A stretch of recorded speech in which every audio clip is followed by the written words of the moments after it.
നിങ്ങളോട് എത്ര പ്രാവശ്യം പറഞ്ഞിട്ടുണ്ട് ഇവിടെ വരാൻ പാടില്ലെന്ന് പറഞ്ഞാൽ മനസ്സിലാവില്ലേ? നമുക്കൊരാള് ദോഷം ചെയ്താൽ നമ്മളും അവരോട് പകരത്തിന് പകരം ദോഷം ചെയ്യണമെന്ന് യേശു നമ്മളോട് പറഞ്ഞിട്ടില്ലല്ലോ. യേശുവിനെ കുറ്റപ്പെടുത്തി, കാട്ടിക്കൊടുത്തു, കുന്തം കൊണ്ട് കുത്തി, അതുപോലെ പരിഹസിച്ചു, മുഖത്ത് തുപ്പി, നിന്ദിക്കുകയും അപമാനിക്കുകയും ചെയ്തു. എല്ലാം അവർ ചെയ്തു. യേശുവിനെ ആരും സ്വീകരിച്ചില്ല. എന്നാൽ അവയെല്ലാം അവൻ ക്ഷമയോടെ സഹിച്ചു. ആ കഷ്ടപ്പാടുകളെല്ലാം സന്തോഷത്തോടെ സ്വീകരിച്ചു.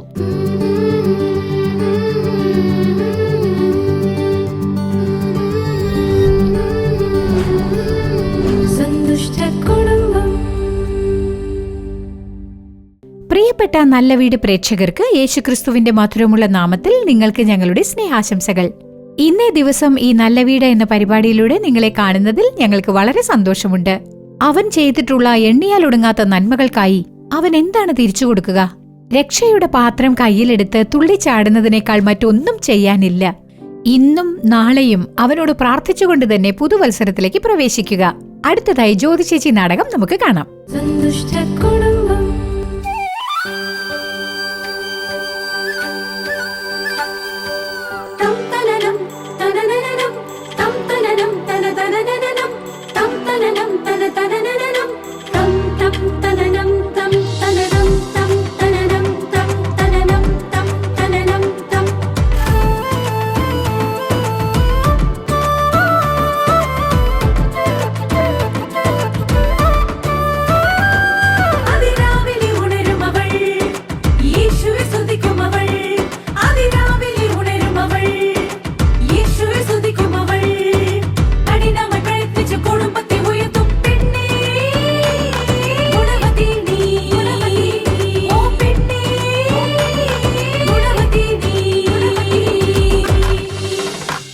ചേച്ചി വരൂ.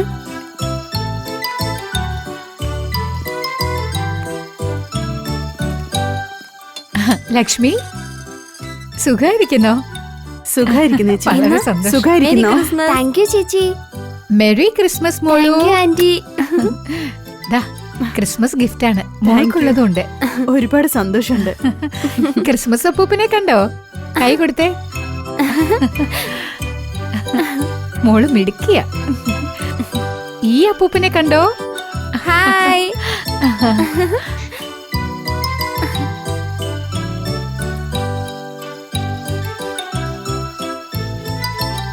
മോള് നല്ലോണം പഠിക്കണം. ശരി ആന്റി. ചേച്ചി ഞാൻ പോട്ടെ. വന്നേ വാ മോളെ. ആരോട് ചോദിച്ചാ ഇതൊക്കെ വാങ്ങിച്ചത്?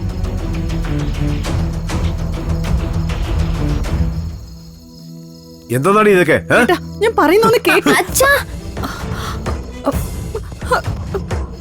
നിങ്ങളോട് എത്ര പ്രാവശ്യം പറഞ്ഞിട്ടുണ്ട് ഇവിടെ വരാൻ പാടില്ലെന്ന് പറഞ്ഞാൽ മനസ്സിലാവില്ലേ?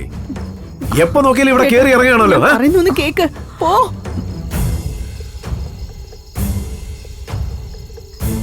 മര്യാദയ്ക്ക് വെക്കണോ? പോവാൻ. അതോട്ട് കൂടി പോവാൻ.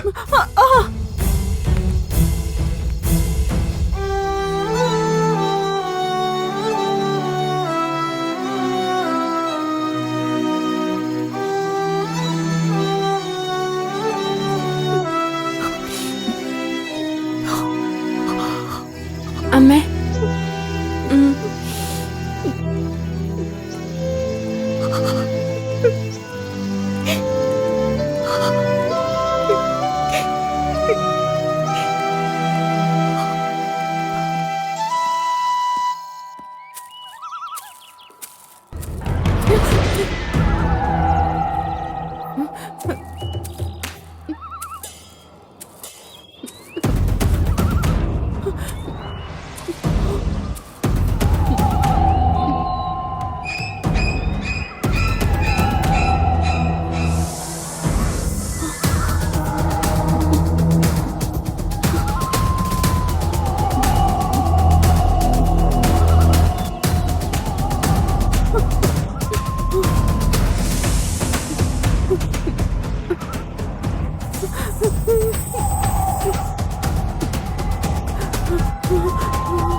അമ്മേ അമ്മേ എന്തു പറ്റി അമ്മേ?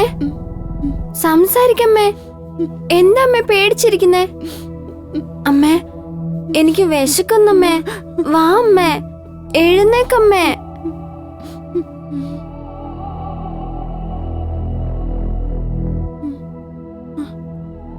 നിന്റെ അമ്മയ്ക്ക് എന്തു പറ്റി മോളെ? ഇവളെന്താ ആലോചിക്കുന്നത്? അറിയില്ലച്ചാ, അമ്മയെ കാണുമ്പോ പേടി വരുവാ. ലക്ഷ്മി, ലക്ഷ്മി, എന്തു പറ്റിയിട്ട് നിനക്ക്? അച്ഛാ, അമ്മ കുളത്തിന്റെ അടുത്ത് പോയിട്ട് വരാന്ന് പറഞ്ഞതാ. കുളക്കരയിലേക്കോ? അത് ഈ രാത്രി സമയത്ത്? എന്തിനാ അവള് പോയത്? ഈ സമയത്ത് അങ്ങനെ ആരും പോവാറില്ലല്ലോ. ആരാ അവളോട് അവിടെ പോവാൻ പറഞ്ഞത്? ലക്ഷ്മി, ലക്ഷ്മി, നീ എന്തെങ്കിലും കണ്ടു പേടിച്ചോ? ഹേയ്, എന്താ ഏട്ടാ, എപ്പോഴാ വന്നത്? നിനക്കെന്തു പറ്റി ലക്ഷ്മി?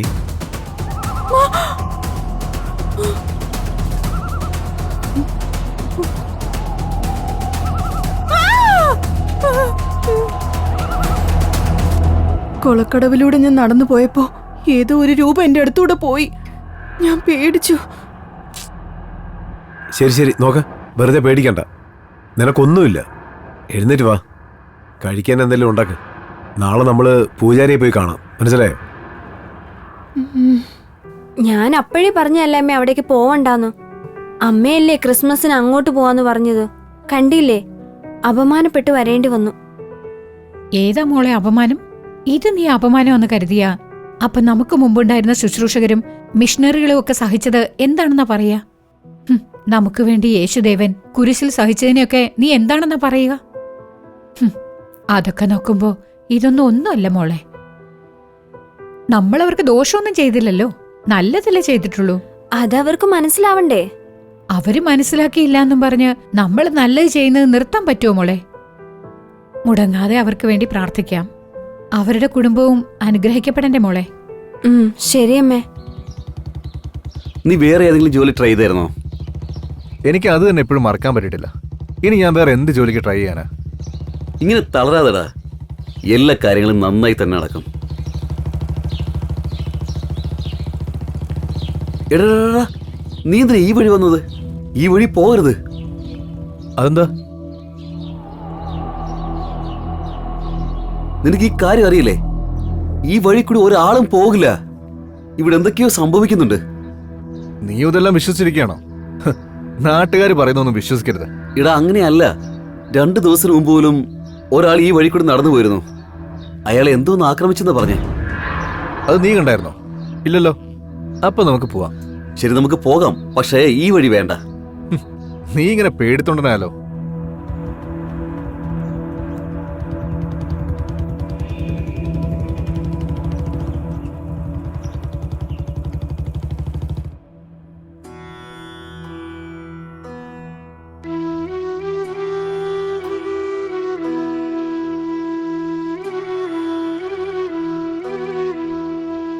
വിഷമിക്കണ്ട ലക്ഷ്മി, പൂജാരി അടുത്ത് നമ്മൾ പോയിട്ട് വന്നില്ലേ. ഇനി നിനക്ക് ഒരു ബുദ്ധിമുട്ടും ഉണ്ടാവില്ല.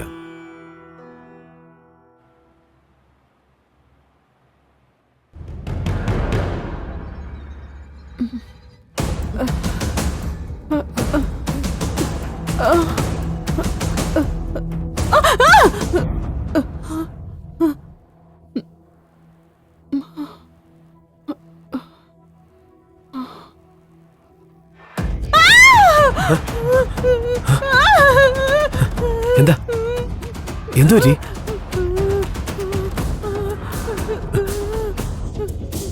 കിടന്നു കിടന്നു കിടന്നു. കിടന്നു.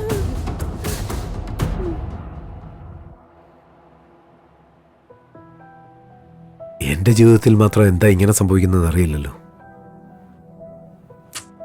സമാധാനവും ഇല്ല, വരുമാനവും ഇല്ല. ആ സമയത്ത് ഇവളും ഇങ്ങനെയൊക്കെ ചെയ്യുന്നല്ലോ. ഞാൻ ആർക്കും ഒരു ദ്രോഹവും ചെയ്തിട്ടില്ലല്ലോ. ഏട്ടാ, എനിക്കെന്തോ പേടിയാവുന്നു. ഞാൻ മരിച്ചു പോവായിരിക്കും. അങ്ങനെയൊന്നും പറയരുത്. അല്ല ഏട്ടാ, എന്റെ ഉള്ളില് മരിച്ചു പോന്ന് ആരോ പറയുന്നു. നമുക്ക് ആ പൂജാരി ഒന്നുകൂടെ പോയി കണ്ടാലോ? അവിടെയല്ലേ ഇന്നലെ പോയത്. വേറെ എവിടേക്ക് പോകാനാ പറയുന്നത്? ഡോക്ടറിനെ പോയി ഒന്ന് കണ്ടാലോ?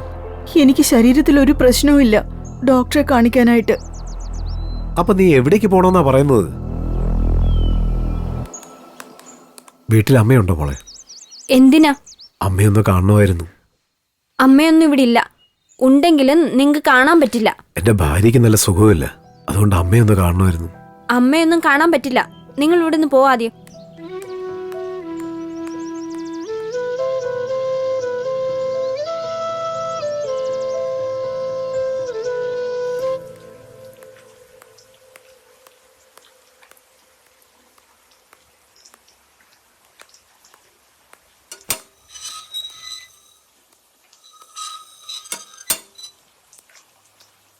ഏട്ടാ, ജ്യോതിയേച്ചി വരാന്ന് പറഞ്ഞോ?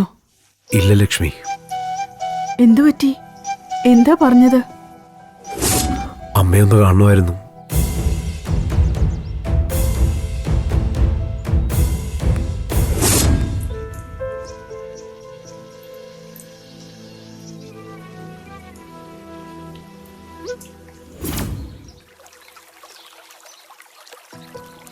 നീ ചെയ്തത് വലിയ തെറ്റാ മോളെ.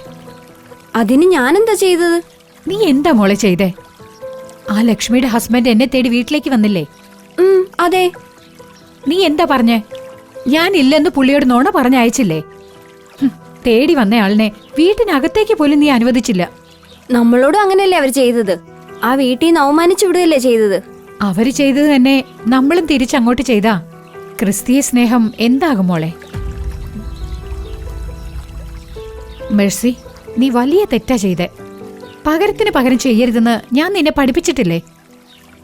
നമുക്കൊരാൾ ദോഷം ചെയ്താ നമ്മളും അവരോട് പകരത്തിന് പകരം ദോഷം ചെയ്യണമെന്ന് യേശു നമ്മളോട് പറഞ്ഞിട്ടില്ലല്ലോ.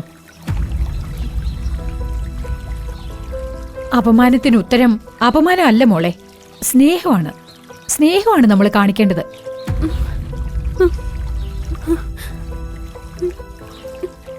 മോളെ, കരയാതെടാ. എനിക്കറിയാം നീ അമ്മയോടുള്ള സ്നേഹം കൊണ്ടാ അങ്ങനെയൊക്കെ പറഞ്ഞതെന്ന്. ഇന്ന് ധാരാളം ബന്ധങ്ങളും അങ്ങനെയല്ലേ ഉള്ളത്. പകരത്തിന് പകരം ചെയ്യാൻ വേണ്ടി കാത്തിരിക്കുക. അമ്മായിയമ്മ എന്തെങ്കിലും പറഞ്ഞാ പകരത്തിന് പകരം മരുമകൾ എന്തെങ്കിലും ചെയ്യും. ചേട്ടൻ അനിയനെ അപമാനിച്ചു കഴിഞ്ഞാ അനിയനും തക്കം നോക്കി തിരിച്ച് അപമാനിക്കുന്നു. എല്ലാരും അപമാനത്തിന് പകരം അപമാനം തന്നെ സമ്മാനിക്കണമെന്ന് ആഗ്രഹിക്കുന്നത്. പക്ഷേ യേശു മാത്രമാണ് അപമാനത്തിന് പകരം സ്നേഹം സമ്മാനമായി കൊടുത്തത്. കുരിശിൽ വെച്ച് തന്നെ അപമാനിച്ച എല്ലാ ആൾക്കാരോടും യേശു ക്ഷമയും സ്നേഹവും വെളിപ്പെടുത്തി മോളെ. ആത്മാർത്ഥമായി യേശു നമ്മുടെ ഹൃദയത്തിലുണ്ടെങ്കിൽ അവരും സ്നേഹം മാത്രമേ വെളിപ്പെടുത്തുകയുള്ളൂ. ആരെയും അപമാനിക്കണമെന്ന് ചിന്തിക്കുക പോലുമില്ല. അങ്ങനെ അപമാനിക്കണമെന്ന് വിചാരിച്ചാ അവരുടെ ഉള്ളിൽ യേശു ഇല്ലെന്നർത്ഥം. സ്വയം വഞ്ചിതരായി വ്യാജമായ ക്രിസ്തീയ ജീവിതം നയിക്കുകയാണവര്. നീയും അങ്ങനെ ആകരുത് മേഴ്സി. യേശുദേവന്റെ സ്വഭാവം വെളിപ്പെടുത്തണം. ഇവിടെ മാത്രമല്ല, നിന്റെ കോളേജിലും അങ്ങനെ ആയിരിക്കണമെന്നാ പറഞ്ഞത്. അമ്മേ, സോറി അമ്മേ, അറിയാതെ ചെയ്തതാ. ഒരു കുഴപ്പമില്ല മോളെ. ശരി, നീ വീട്ടിലേക്ക് വെക്കോ. അമ്മ ലക്ഷ്മി ചേച്ചിയുടെ വീട് വരെ പോയിട്ട് വരാം. അമ്മേ, എന്താ മോളെ? ഞാനും കൂടെ വരാം. ശരി, വാ മോളെ, പോകാം.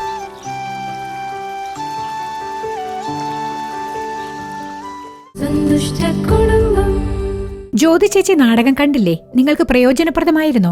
അടുത്തതായി നിങ്ങളുടെ കുടുംബത്തിന്റെ അനുഗ്രഹത്തിനായി ദൈവ സന്ദേശം നൽകി പ്രാർത്ഥിക്കാൻ സഹോദരി അനിത ഭാനു അവർകൾ നമ്മളോടൊപ്പമുണ്ട്. പ്രാർത്ഥനയോടെ ദൈവ സന്ദേശം കേൾക്കുക. നിങ്ങളും ദൈവത്തിൽ നിന്ന് അനുഗ്രഹങ്ങൾ സ്വന്തമാക്കുക.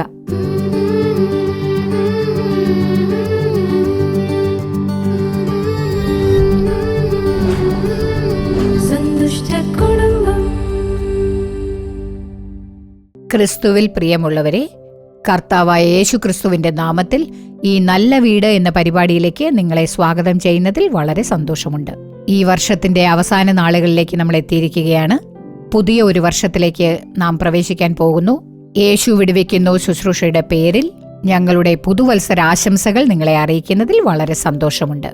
പ്രിയമുള്ളവരെ, ഈ വർഷം മുഴുവനും നന്മ കൊണ്ട് കിരീടമണിയിച്ച കർത്താവ് നമ്മളെ എല്ലാവരെയും നന്നായി വഴിനയിച്ചു വന്നു. എത്രയോ കഷ്ടപ്പാടുകൾ, പോരാട്ടങ്ങൾ, പ്രശ്നങ്ങൾ, സമ്മർദ്ദങ്ങൾ, പ്രതിസന്ധികൾ ഇവയെല്ലാം നമ്മൾ കടന്നു വന്നിരിക്കുകയാണ്. കർത്താവ് അങ്ങനെ നമ്മളെ അവസാന നാളുകളിലേക്ക് എത്തിച്ചിരിക്കുന്നു. നമുക്ക് ദോഷം വരുത്തിയില്ല, നമ്മെ ലജ്ജിക്കാൻ അനുവദിച്ചില്ല, കൈവിട്ടില്ല. കർത്താവിന്റെ കൃപ നമ്മുടെ കൂടെ ഉണ്ടായിരുന്നതിനാൽ ഈ വർഷം മുഴുവനും കർത്താവ് നമ്മെ നന്നായി വഴിനയിച്ചു വന്നു. ഇനി അങ്ങോട്ട് നമ്മളൊരു പുതിയ വർഷത്തിലേക്ക് കാലടിയെടുത്ത് വെക്കാൻ പോവുകയാണ്. ഒരു പുതിയ സമർപ്പണ മനോഭാവത്തോടെ പ്രവേശിക്കാൻ പോകുന്നു. അതിനായി നമുക്ക് ഇന്നേ ദിവസം വേദവചനങ്ങൾ ധ്യാനിച്ച് നമ്മെ സമർപ്പിച്ച് ഒരു പുതിയ വർഷത്തിലേക്ക് പ്രവേശിക്കാൻ പോകുന്നു. ഇന്നേ ദിവസം നാം ധ്യാനിക്കാൻ പോകുന്നത് അപമാനിച്ചവരോട് സ്നേഹം കാണിക്കുക. ഇതാണ് ക്രിസ്തുവിന്റെ സ്വഭാവം. മനുഷ്യനത് പ്രയാസമാണ്. ഒരു അപമാനം നേരിടേണ്ടി വന്ന നമ്മൾ അവരോട് എങ്ങനെയാണ് സ്നേഹം പ്രകടിപ്പിക്കുക എന്നുള്ളത് പ്രയാസമാണ്. എന്നാൽ കർത്താവ് പഠിപ്പിച്ച കാര്യം അതാണ്. കർത്താവ് നമ്മെ ചെയ്ത് കാണിച്ച കാര്യവും അതാണ്. നിങ്ങൾ യോഹന്നാൻ 3-ാം അധ്യായം 16-ാമത്തെ വചനം വായിച്ചു നോക്കിയാൽ, തന്റെ ഏകജാതനായ പുത്രനിൽ വിശ്വസിക്കുന്ന ഏവനും നശിച്ചു പോകാതെ നിത്യജീവൻ പ്രാപിക്കേണ്ടതിന് ദൈവം അവനെ നൽകുവാൻ തക്കവണ്ണം ലോകത്തെ സ്നേഹിച്ചു. ഇതാണ് വേദപുസ്തകത്തിൽ എഴുതിയിട്ടുള്ളത്. അപ്പോൾ യേശുക്രിസ്തു ഈ ലോകത്ത് എന്തിനു വേണ്ടിയാണ് ജനിച്ചത്, ഈ ലോകരെ എന്തിനാണ് സ്നേഹിച്ചതെന്ന് ചോദിച്ചാൽ അത് വചനത്തിൽ വ്യക്തമായി പറയുന്നുണ്ട്. ഈ വചനത്തിൽ ഏവനും നശിച്ചു പോകാതെ നിത്യജീവൻ പ്രാപിക്കേണ്ടതിന്. അതാണ് കർത്താവിന്റെ ആഗ്രഹം. ആ സ്വർഗരാജ്യത്തിലേക്ക് ഒരു മനുഷ്യനെ കൊണ്ടുപോകണം എന്നുള്ള ഒരാഗ്രഹമാണ്. അതിനാണ് കർത്താവ് ഈ ഭൂമിയിലേക്ക് വന്നത്. നമ്മൾ എല്ലാവരും എന്തിനാണ് ജനിച്ചിരിക്കുന്നതെന്ന് വെച്ചാൽ നമ്മൾ ജീവിക്കാൻ ജനിച്ചവരാണ്. എന്നാൽ യേശുക്രിസ്തു എന്തിനാണ് ജനിച്ചതെന്ന് വെച്ചാൽ നമുക്കെല്ലാവർക്കു വേണ്ടിയും സ്വയം ബലിയർപ്പിക്കാനാണ് ജനിച്ചത്. കുരിശിൽ മരിച്ച് എല്ലാവരെയും അവൻ അത്യധികം സ്നേഹിച്ചു. ഇതാണ് വേദപുസ്തകം നമ്മെ പഠിപ്പിക്കുന്നത്. ഒരു ദിവസം ഒരു സഹോദരി നമ്മുടെ ഓഫീസിലേക്ക് വന്നിരുന്നു. അവർ കരഞ്ഞുകൊണ്ടാണ് വന്നത്. എനിക്ക് മരിക്കണം എന്നവര് പറഞ്ഞു. വല്ലാത്ത ദുഃഖത്തിലായിരുന്നു. എന്താണ് സിസ്റ്റർ, നിങ്ങൾക്ക് എന്താണ് പ്രശ്നം എന്ന് ചോദിച്ചപ്പോൾ അവർ പറഞ്ഞത് 20 ലക്ഷം രൂപ കടമുണ്ട്. അതെന്താ ഇത്ര കടം എങ്ങനെ വന്നു എന്ന് ചോദിച്ചപ്പോൾ അവരുടെ ഭർത്താവ് അറിയാതെ തന്റെ അമ്മയെ അവർ സഹായിച്ചിരിക്കുന്നു. പലിശയ്ക്ക് കടം വാങ്ങിച്ചു കൊടുത്തിരിക്കുന്നു. പിന്നീട് ആ പലിശയ്ക്ക് മേൽ പലിശ, കൂട്ടുപലിശ അത്രയ്ക്ക് കടമായി. എന്നാൽ ഈ കാര്യം ഭർത്താവിനോട് പറയാനും പറ്റുന്നില്ല. പറഞ്ഞാൽ എന്ത് സംഭവിക്കും എന്നുള്ള ഒരു പേടിയുമുണ്ട്. പിന്നീട് ഇത് ഭർത്താവ് അറിഞ്ഞ ഉടനെ അവർ തമ്മിൽ വലിയ വഴക്കാകും. ഇനി ഈ ലോകത്ത് ജീവിച്ചിരിക്കാൻ പാടില്ല, ഭർത്താവ് എന്നെ സമാധാനത്തോടെ ജീവിക്കാൻ അനുവദിക്കില്ല എന്നുള്ള ഒരു പേടി അവരുടെ ഉള്ളിലുണ്ടായി. ഇത് ഭർത്താവ് അറിയുകയും ചെയ്തു. പക്ഷേ ഭർത്താവ് നല്ലൊരു മനുഷ്യനാണ്. ഭർത്താവ് ഇത് അറിഞ്ഞ ഉടനെ ഭർത്താവ് പറഞ്ഞു, നീ പേടിക്കൊന്നും വേണ്ട, സമാധാനമായിരിക്കെ വഴിയുണ്ടാക്കാം. എന്തിനാ ഇങ്ങനെ വാങ്ങിച്ചു കൊടുത്തത്? ആദ്യം തന്നെ ഇത് എന്നോട് പറഞ്ഞിരുന്നെങ്കിൽ ഞാൻ ആ കടം അടയ്ക്കുമായിരുന്നു. ഇപ്പോ കൂട്ടുപലിശയായില്ലേ, തുക ഒരുപാട് കൂടിപ്പോയല്ലോ എന്ന് പറഞ്ഞ് അദ്ദേഹം അത് വിട്ടു. പക്ഷെ ഇവരുടെ മനസ്സാക്ഷി ഇവരെ കുറ്റപ്പെടുത്തുന്നു. എന്റെ നല്ല ഭർത്താവിനെ ഞാൻ ഇങ്ങനെ വഞ്ചിച്ചല്ലോ എന്നുള്ള ഒരു ചിന്ത അവർക്കിനി ജീവിക്കേണ്ടെന്നായി. അതുകൊണ്ടാണ് ഞാൻ മരിക്കണം, എനിക്കിനി ജീവിക്കണ്ട എന്നുള്ള ഒരു ചുറ്റുപാടിൽ അവർക്ക് എന്ത് ചെയ്യണമെന്ന് അറിയാത്തപ്പോൾ ആരോ ഒരാൾ അവരെ ഗൈഡ് ചെയ്ത് നിങ്ങൾ ഇവിടെ പോയാൽ മതി, നിങ്ങൾക്ക് നല്ല ഉപദേശം നൽകും എന്ന് പറഞ്ഞ് ഇങ്ങോട്ട് പറഞ്ഞയച്ചതാണ്. വളരെ ദുഃഖകരമായ ഒരു അവസ്ഥയിലാണ് അവരവിടെ വന്നത്. അങ്ങനെ അവർ ഞങ്ങളുടെ ഓഫീസിൽ വന്ന് സംസാരിച്ചു കൊണ്ടിരുന്നപ്പോൾ അവരുടെ അടുത്ത് നിന്ന് ഞങ്ങൾ മനസ്സിലാക്കിയ ഒരു കാര്യം എന്താണെന്ന് വെച്ചാൽ, അവരാ കടം കൊടുത്ത കാര്യങ്ങളെല്ലാം പറഞ്ഞു. പക്ഷെ അവർ വീണ്ടും വീണ്ടും പറഞ്ഞ് കരഞ്ഞ ഒരു കാര്യം, എന്റെ ഭർത്താവ് വളരെ നല്ലവനാണ്, എന്റെ ഭർത്താവിനോട് ഞാൻ ഇങ്ങനെ ചെയ്തല്ലോ, എന്റെ ഭർത്താവിനോട് ഞാൻ ഇങ്ങനെ ചെയ്തല്ലോ. ഇത് തന്നെയാണ് വീണ്ടും വീണ്ടും പറഞ്ഞ് കരഞ്ഞത്. പിന്നീട് ആ ഭർത്താവിന്റെ ഫോൺ നമ്പർ വാങ്ങിച്ച് അദ്ദേഹത്തെ വിളിച്ച്, നിങ്ങളുടെ ഭാര്യ എവിടെയും പോയിട്ടില്ല, ഇവിടെ തന്നെ ഉണ്ട്, നിങ്ങൾ ഇങ്ങോട്ട് വരണം, വന്ന് നിങ്ങളുടെ ഭാര്യയെ നിങ്ങൾ ആശ്വസിപ്പിക്കണം എന്ന് പറഞ്ഞ് കോൾ ചെയ്തപ്പോ അദ്ദേഹം പെട്ടെന്ന് തന്നെ വന്നു. വന്നിട്ട് അദ്ദേഹം ആ ചെയറിൽ ഇരിക്കുകയാണ്. പക്ഷെ ഭാര്യ അദ്ദേഹത്തിന്റെ മുന്നിൽ വന്ന് ഇരിക്കുന്നില്ല. പുറകിലിരുന്നു കൊണ്ട് ഏങ്ങി ഏങ്ങി കരഞ്ഞുകൊണ്ടേയിരിക്കുകയാണ്. എന്തിനാ ഇങ്ങനെ കരയുന്നതെന്ന് ചോദിച്ചപ്പോ എന്റെ നല്ല ഭർത്താവിനോട് ഞാൻ ഇങ്ങനെ ചെയ്തല്ലോ എന്ന് പറയുകയാണ്. ആ ഭർത്താവ് എന്തു പറഞ്ഞെന്നോ, തന്റെ ഭാര്യയുടെ കണ്ണുനീർ തുടച്ചിട്ട്, എന്തിനാ നീ കരയുന്നത്? ഞാനില്ലേ, ഞാൻ ജീവിച്ചിരിക്കുന്നത് വരെ എങ്ങനെയെങ്കിലും നമുക്ക് ആ കടം അടച്ചു തീർക്കാം, നീ കരയണ്ട, എഴുന്നേൽക്ക്, വീട്ടിലേക്ക് പോകാം എന്ന് പറഞ്ഞ് അവരെ സമാധാനിപ്പിച്ചു, അവരെ ആശ്വസിപ്പിച്ചു. നിങ്ങൾ ആലോചിച്ചു നോക്കൂ, ആർക്കെങ്കിലും ഇത് അംഗീകരിക്കാൻ പറ്റുമോ? ഒരു മനുഷ്യനെ കൊണ്ട് കഴിയുന്ന കാര്യമാണോ? ഭാര്യ ഭർത്താവ് അറിയാതെ 20 ലക്ഷം രൂപ കടം വാങ്ങിച്ചിരിക്കുന്നു. എന്നിട്ട് അദ്ദേഹം പറയുകയാണ് ഭാര്യയുടെ കണ്ണുനീർ തുടച്ചിട്ട് വാ വീട്ടിലേക്ക് പോകാമെന്ന്. അപ്പോൾ ഒരു മനുഷ്യന്റെ ഹൃദയത്തിൽ കർത്താവ് എന്തുമാത്രം സ്നേഹം വെച്ചിട്ടുണ്ടെങ്കിൽ, ദേവാധിദേവൻ മനുഷ്യനെ സൃഷ്ടിച്ച ദൈവം പാപത്തിലൂടെ തെറ്റായ വഴിയിൽ പോകുമ്പോഴും അവനെ സ്വർഗരാജ്യത്തിലേക്ക് കൊണ്ടുപോകാനായി അവൻ എത്ര കരുതലുള്ളവനായിരിക്കുന്നു. അതുകൊണ്ടാണ് അവൻ ഭൂമിയിലേക്ക് ഇറങ്ങി വന്നത്. അതുപോലെ ലൂക്കോസ് 19-ാം അധ്യായം 10-ാം വചനം പറയുന്നു, കാണാതെ പോയതിനെ രക്ഷിപ്പാനല്ലോ മനുഷ്യപുത്രൻ വന്നത് എന്ന്. എന്തിനാണ് വന്നത്? പാപികളായ നമുക്ക് വേണ്ടിയാണ്. കാണാതെ പോയതിനെ രക്ഷിക്കാൻ വേണ്ടി വന്നു. 1 തിമോത്തിയോസ് 1-ാം അധ്യായം 15-ാം വാക്യം വായിച്ചു നോക്കുവിൻ. പാപികളെ രക്ഷിപ്പാൻ ക്രിസ്തു യേശു ലോകത്തിൽ വന്നു എന്നാണ് എഴുതപ്പെട്ടിരിക്കുന്നത്. അപ്പോൾ നമ്മൾ പാപികളായിരിക്കുമ്പോൾ, നമ്മൾ ദ്രോഹികളായിരിക്കുമ്പോൾ നമ്മുടെ മേലുള്ള സ്നേഹം കാരണമാണ് അവൻ ഈ ലോകത്തിലേക്ക് വന്നത് എന്നാണ് എഴുതിയിരിക്കുന്നത്. അപ്പോൾ കർത്താവ് എന്തിനാണ് ഈ ലോകത്തിലേക്ക് വന്നതെന്ന് വെച്ചാൽ, പാപികളായ നമ്മെ അവൻ സ്നേഹിക്കുന്നു. നാം ചെയ്യുന്ന പാപങ്ങളെയാണ് അവൻ വെറുക്കുന്നത്. നമ്മെ അവൻ സ്നേഹിച്ച് സ്വർഗരാജ്യത്തിലേക്ക് കൊണ്ടുപോകാൻ വേണ്ടിയാണ് യഹോവ ഈ ഭൂമിയിലേക്ക് ഇറങ്ങി വന്നത്, ഈ ലോകത്തിലേക്ക് ഇറങ്ങി വന്നത്. എന്നാൽ ലോകം അവൻ എന്താണ് ചെയ്തത്? ലോകം അവൻ എന്താണ് കൊടുത്തത് എന്ന് ചോദിച്ചാൽ, ലോകം അവനെ സ്വീകരിച്ചോ? ലോകം അവനെ സന്തോഷത്തോടുകൂടി അംഗീകരിച്ചോ എന്ന് ചോദിച്ചാൽ ഇല്ല, ലോകം അവനെ സ്വീകരിച്ചില്ല. ഇവിടെ യോഹന്നാൻ 1-ാം അധ്യായം 10-ാം വാക്യവും 11-ാമത്തെ വാക്യവും നിങ്ങൾ വായിച്ചു നോക്കിയാൽ, അവൻ ലോകത്തിൽ ഉണ്ടായിരുന്നു, ലോകം അവൻ മുഖാന്തരം ഉളവായി, ലോകമോ അവനെ അറിഞ്ഞില്ല. അവൻ സ്വന്തത്തിലേക്ക് വന്നു, സ്വന്തമായവരോ അവനെ കൈക്കൊണ്ടില്ല. യേശുവിനെ കൈക്കൊണ്ടില്ല. യേശു ഈ ലോകത്തിൽ വന്നു, മനുഷ്യരായ നമുക്ക് വേണ്ടിയാണ് അവൻ വന്നത്. നമ്മെ എല്ലാവരെയും അവൻ സ്വർഗരാജ്യത്തിലേക്ക് കൊണ്ടുപോകണം. ആ ലക്ഷ്യത്തോടുകൂടിയാണ് യേശു ഈ ഭൂമിയിലേക്ക് ഇറങ്ങി വന്നത്. എന്നാൽ ഈ ലോകത്തിലുള്ളവർ അവനെ കൈക്കൊണ്ടില്ല. എന്താണ് ചെയ്തത്?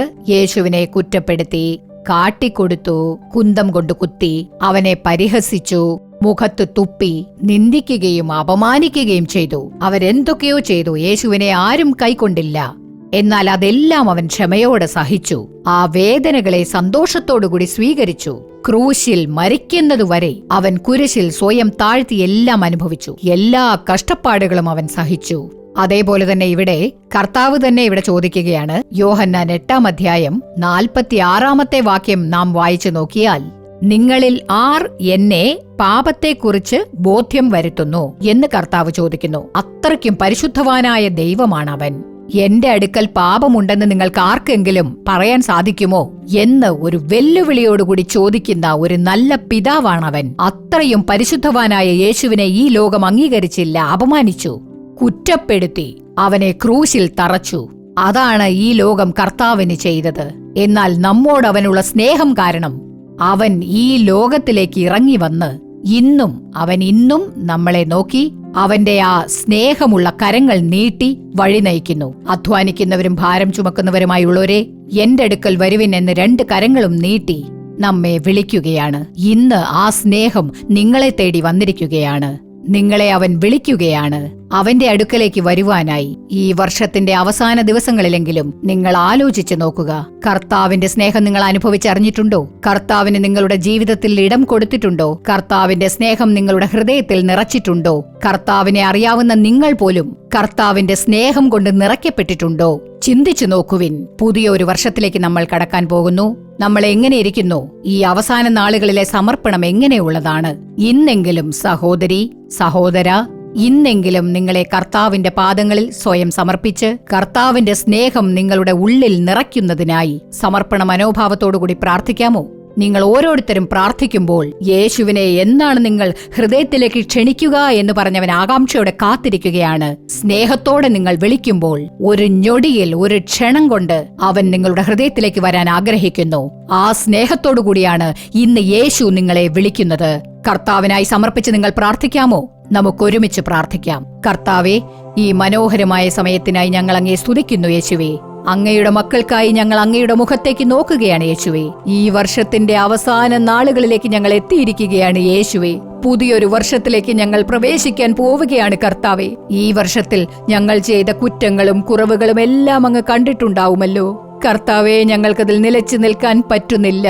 ഇതുവരെ കർത്താവെ, അങ്ങേക്ക് ഇഷ്ടമല്ലാത്തത്, അങ്ങേക്ക് ഹിതമല്ലാത്തത്, അങ്ങേക്ക് പ്രിയമല്ലാത്ത എത്രയോ കാര്യങ്ങൾ ഞങ്ങൾ ചെയ്തു കൂട്ടിയിട്ടുണ്ട്. ആ തെറ്റുകളെല്ലാം അങ്ങ് കണ്ടിട്ടുണ്ടെങ്കിൽ ഞങ്ങൾക്ക് ഇന്ന് ഈ ഭൂമിയിൽ നിലനിൽക്കുവാൻ കഴിഞ്ഞിട്ടുണ്ടാവില്ല. ഒരു മനുഷ്യനും നിലനിൽക്കുവാൻ സാധിക്കുകയില്ല കർത്താവെ. കാരണം അങ്ങേക്ക് ഞങ്ങളോടുള്ള സ്നേഹം, ആ സ്നേഹം മറ്റുള്ളവർക്കും പകർന്നു നൽകണമെന്ന് കർത്താവ് ആഗ്രഹിക്കുന്നുണ്ടല്ലോ. അങ്ങത് മനസ്സിലാക്കി തന്നു. സ്നേഹത്തിന്റെ പാതയിലൂടെ കടന്നു പോകാനിടയാക്കി. ഞങ്ങളും ഈ സ്നേഹം മറ്റുള്ളവരോട് വെളിപ്പെടുത്തണമെന്ന് അങ്ങ് ആഗ്രഹിക്കുന്നില്ലേ? ഇന്ന് അങ്ങയുടെ മുൻപാകെ ഞങ്ങൾ സ്വയം സമർപ്പിക്കുകയാണ് യേശുവേ. ഞങ്ങളെല്ലാവരും ഈ വാക്കുകൾ കേട്ടുകൊണ്ടിരിക്കുന്ന ഓരോരുത്തരും അങ്ങയുടെ മുൻപാകെ സമർപ്പിച്ച് പ്രാർത്ഥിക്കുന്നു യേശുവേ. കർത്താവെ, ഓരോരുത്തരുടെ ഉള്ളിലും അങ്ങയുടെ സ്നേഹം നിറയ്ക്കണമേ. ഓരോരുത്തരും അങ്ങയുടെ സ്നേഹം അനുഭവിക്കുമാറാകട്ടെ. ഓരോരുത്തരും ഈ സ്നേഹം മനസ്സിലാക്കുമാറാകട്ടെ. സ്വർഗരാജ്യത്തിലേക്ക് കൊണ്ടുപോകുന്ന ആ സ്നേഹം ഇന്ന് ഇവരുടെ ഹൃദയങ്ങളെ നിറയ്ക്കട്ടെ കർത്താവെ. നിറയ്ക്കട്ടെ, നിറയ്ക്കട്ടെ യേശുവേ. അതിനല്ലേ അങ്ങ് ഈ ഭൂമിയിലേക്ക് വന്നത് യേശുവേ. എല്ലാ കാര്യങ്ങളും സഹിച്ച് സ്വീകരിച്ചില്ലേ യേശുവേ. ഈ അവസാന നാളുകളിൽ അങ്ങയുടെ സ്നേഹം ഈ മക്കൾ മനസ്സിലാക്കി പുതിയൊരു വർഷത്തിലേക്ക് പുതിയൊരു മനോഭാവത്തോടെ, പുതിയൊരു ജീവിതത്തോടെ, പുതിയൊരു ദൃഢനിശ്ചയത്തോടെ അങ്ങയുടെ ഈ മക്കൾ പ്രവേശിക്കുവാൻ സഹായിക്കണമേ. അങ്ങയുടെ കരങ്ങളിൽ ഏൽപ്പിച്ച് ഞങ്ങൾ പ്രാർത്ഥിക്കുന്നു. കർത്താവ് ചുമതല ഏറ്റെടുത്തതിനായി സ്തോത്രം. അങ്ങേക്ക് മഹത്വം, അങ്ങേക്ക് മഹത്വം. യേശുവിന്റെ നാമത്തിൽ പ്രാർത്ഥിക്കുന്നു ജീവനുള്ള നല്ല പിതാവേ. ആമേൻ, ആമേൻ. പ്രിയമുള്ളവരെ, ഇന്നത്തെ പരിപാടി നിങ്ങൾക്ക് അനുഗ്രഹമായിരുന്നിരിക്കും എന്ന് ഞങ്ങൾ വിശ്വസിക്കുന്നു. നിങ്ങൾക്ക് ലഭിച്ച നന്മകളെക്കുറിച്ചും അനുഗ്രഹങ്ങളെക്കുറിച്ചും ഞങ്ങളെ അറിയിക്കാൻ മറക്കരുത്. നിങ്ങളുടെ പ്രാർത്ഥനാക്കുറിപ്പുകൾ ഇമെയിലിലൂടെയോ കത്തുകളിലൂടെയോ ഞങ്ങളെ അറിയിക്കുക. നിങ്ങൾക്കായി പ്രാർത്ഥിക്കാനും ഉപദേശങ്ങൾ നൽകാനും സഹോദരൻ മോഹൻ സി ലാസറസ് അവർകളും മറ്റു ശുശ്രൂഷകരും തയ്യാറായിരിക്കുന്നു. നാളെയും മറ്റന്നാളും വരുവൻ പ്രാർത്ഥിക്കാം എന്ന പരിപാടി സത്യം ടിവിയിലും ജീസസ് റെഡീംസ് സോഷ്യൽ മീഡിയ പ്ലാറ്റ്ഫോമിലും സംപ്രേഷണം ചെയ്യപ്പെടും. കുടുംബത്തോടെ അത് കാണാൻ മറക്കരുത്. വീണ്ടും അടുത്തയാഴ്ച ഇതേ സമയം ഇതേ പരിപാടിയിലൂടെ നമുക്ക് കാണാം. അതുവരെ ദൈവകൃപ നിങ്ങളോടൊത്തുണ്ടാകുമാറാകട്ടെ. For further details and prayer support, contact Jesus Redeems Ministries, Nalumavudi, Thuthukudi District, 628-211. Our phone number 04639 353535. info@jesusredeems.org. Our website www.jesusredeems.com. God bless you.